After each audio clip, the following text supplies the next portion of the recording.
Beberapa kubah aneh mula muncul dan berubah persekitaran di bandar-bandar utama serata dunia. Sesetengah orang ramai yang berada di dalam kubah kelihatan bertukar menjadi raksasa. Dari maklumat yang operatif Zila kumpulkan, alien penakluk akan gunakan power sfera untuk aktifkan kubah pengubah realiti. Prioriti kita adalah untuk hentikan mereka dari aktifkan power.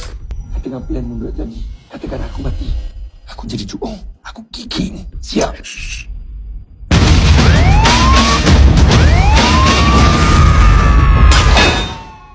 Kenapa ejen muda?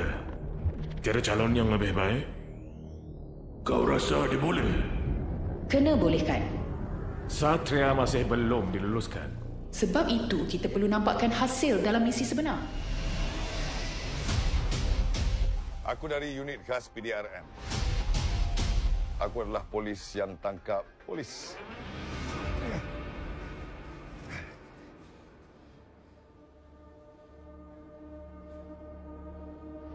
Sorry, Rep. Kamu tengok depan mata kamu sendiri. Orang Melayu takkan boleh halau Inggeris.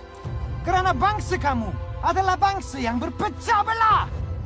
Never united.